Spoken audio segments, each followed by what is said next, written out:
కాంగ్రెస్ ప్రభుత్వం వచ్చిన తర్వాత మహిళలకు పెద్దపీట వేస్తున్న సంగతి మనందరికీ తెలిసిందే. ఎందుకంటే మనం గతంలో ఇచ్చిన గ్యారంటీలో భాగంగా మహిళలకంతా కూడా ఉచితంగా బస్సు ప్రయాణాన్ని కల్పించడం జరిగింది. సో మళ్ళీ బస్సు ప్రయాణానికి సంబంధించిన టాపిక్ మనం ఇప్పుడు తీసుకుంటున్నాము. మహిళలను కోటీశ్వరులు చేస్తామని సీఎం రేవంత్ రెడ్డి చెప్పిన నేపథ్యం, అందులో భాగంగానే ఇప్పుడు వారికి మండల మహిళా సమైక్యలకు బస్సులను ఇస్తున్నామని కూడా చెప్తున్న నేపథ్యం ఉంది. ఇందులో భాగంగానే మొన్ననే ఒక 150 బస్సులను ఇవ్వడం జరిగింది. అంటే ఇది 2 ఫేజుల్లో తీసుకోవడం జరుగుతుంది. మొత్తంగా 600 బస్సులను మండల మహిళా సమైక్యలకు ఇస్తామని ప్రభుత్వం చెప్పింది. ఇందులో 150 బస్సులను మొన్న ఇనాగరేట్ చేయడం జరిగింది, వారికి ఇస్తున్నామని చెప్పి చెప్తున్న నేపథ్యం. మరొక 450 బస్సులను ఇవ్వాల్సి ఉంటుంది. ఇది సెకండ్ ఫేజ్కి సంబంధించి. సో మనం ఇప్పుడు ఇష్యూ ఎందుకు వచ్చిందంటే, ట్రాన్స్పోర్ట్కు సంబంధించి డ్రైవర్లు కావచ్చు, కండక్టర్లు కావచ్చు, ఆర్టీసీలో పనిచేస్తున్న ఏదైతే కార్మికులు ఎవరైతే ఉన్నారో తమ ఆవేదనను వెలిబుచ్చుతూ వారు డిస్కషన్ చేస్తున్న నేపథ్యం ఉంది కాబట్టి ఈ టాపిక్ మనకు రావడం జరిగింది. సో ఇప్పుడు ఒక బస్సు కొనాలి అని అంటే ఆర్టీసీకి బ్యాంకులో 9% వడ్డీ ఇవ్వడం జరుగుతుంది. కానీ ఇప్పుడు మహిళా సంఘాలకు తీసుకుంటున్న బస్సులకు సంబంధించి వడ్డీ చూసుకుంటే మాత్రం 15% వడ్డీ ఉంది. ఇదే అడుగుతున్నారు ఆర్టీసీ కార్మికులంతా కూడా. 9% వడ్డీకి తీసుకునే దానికి 15% ఎందుకు వడ్డీ తీసుకుంటున్నారు అనేది వారు చేస్తున్న క్వశ్చన్. దీనివల్ల 15% వడ్డీకి ఒక బస్సుకి 77,200 రూపాయలు ఈఎంఐ చెల్లించాల్సి వస్తుందని చెప్తున్న నేపథ్యం ఉంది. సో దీనికి సంబంధించి ఒక జీవో ఇవ్వడం జరిగింది. జీవో 137 ప్రకారం ఇది ఈఎంఐ బస్సుకు సంబంధించి ఒక్కొక్క బస్సుకు ఈఎంఐ 7 ఏళ్ళు చెల్లించాల్సిందని చెప్పేసి క్లియర్గా ఉండడం జరిగింది. సో ఇదంతా కూడా చూస్తుంటే ఆర్టీసీ దీనికి యజమాని అనేది మనకు ఇక్కడ స్పష్టంగా కనబడుతుంది.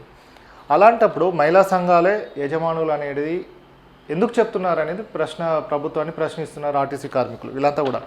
సో ఆ 9% వడ్డీకి ఆర్టీసీకి బ్యాంకులు ఇస్తున్నప్పుడు మీరు 15% ఎందుకు వడ్డీకి తీసుకుంటున్నారు? 6% వడ్డీని ఆర్టీసీ కార్మికులకు సంబంధించి ఏదైతే యాజమాన్యం ఉందో ఆర్టీసీ మీద ఎందుకు రుద్దుతున్నారు అనేది వాళ్ళ క్వశ్చన్ ఉండడం జరిగింది. సో ఈ 15% వడ్డీకి అప్పు తీసుకొని బస్సులను కొనుగోలు చేసి ఆర్టీసీ మీద భారాన్ని ఎందుకు వేస్తున్నారు అనేది వీళ్ళు స్పష్టంగా చెప్తున్న నేపథ్యం. ఈ ఒక్కొక్క బస్సుకు సంబంధించి ఇండివిజువల్గా చూసుకున్నట్టయితే 36 లక్షలు ఒక బస్సుకు అవుతుందని చెప్తున్నారు. ఈఎంఐ 7 ఏళ్ళు చెల్లించాలి. అంటే జీవో 137 ప్రకారం 15% ఇంట్రెస్ట్ అంటే ఒక బస్సు 36 లక్షలు అయితే ఈ ఇంట్రెస్ట్ 15% కలుపుకుంటే 64,86,480 రూపాయలు అవుతుంది. అంటే 28 లక్షలు ఇంట్రెస్టే పోతుంది ఇక్కడ. అలాగా 600 బస్సులకు సంబంధించి చూసుకున్నట్టయితే మొత్తంగా 389 కోట్ల రూపాయలు interest plus principal amount plus అసలు ప్లస్ వడ్డీ కలుపుకుంటే 389 కోట్ల రూపాయలు అవుతుంది ఈ బస్సులకు, 600 బస్సులకి. ఈ 9% వడ్డీకి తీసుకుంటే 58,000 అవుతాయి. మీరు 15% వరకు ఎందుకు తీసుకుంటున్నారు అనేది ఇది. అలాగే బస్సుల రిజిస్ట్రేషన్కి సంబంధించి బస్సును రిజిస్ట్రేషన్ చేస్తే ఓనర్ ఎవరు? ఆర్టీసీయా మరి ఆ మహిళా సంఘాలకు సంబంధించిన పేర్లు ఉంటాయి అనేది కూడా మీరు చేస్తున్న క్వశ్చన్.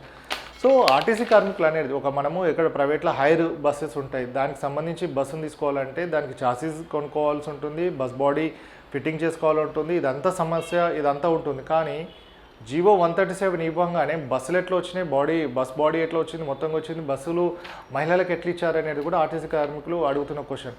ఇదంతా ఎందుకు అని అంటే మహిళా సంఘాలకు బస్సులు ఇవ్వడంలో ఎవరూ తప్పు పట్టడం లేదు, మహిళలకు గౌరవించాల్సిందే, వారికి ఇప్పటికే ఫ్రీ బస్ ఇస్తున్నాము అని చెప్తున్న కార్మికులు ఈ 15% వడ్డీకి 9% ఇస్తున్నప్పుడు బ్యాంకులు రుణాలు ఇస్తున్నప్పుడు మీరు 15% వడ్డీకి ఎందుకు తీసుకొని ఆ భారాన్ని 6% వడ్డీని కార్మికులపైన రుద్దుతున్నారు అనేది వాళ్ళ క్వశ్చన్. ఎందుకంటే వారి ఇప్పటివరకు ఎవరైతే రిటైర్ అయిన కార్మికులు ఉన్నారో వారికి సంబంధించిన బెనిఫిట్స్ కావచ్చు, సిసిఎస్ ఫండ్స్ ఏవైతే ఉన్నాయో వాటన్నిటి కూడా ఆర్టీసీ యాజమాన్యం ఇప్పటికే యూజ్ చేసుకుంటుంది.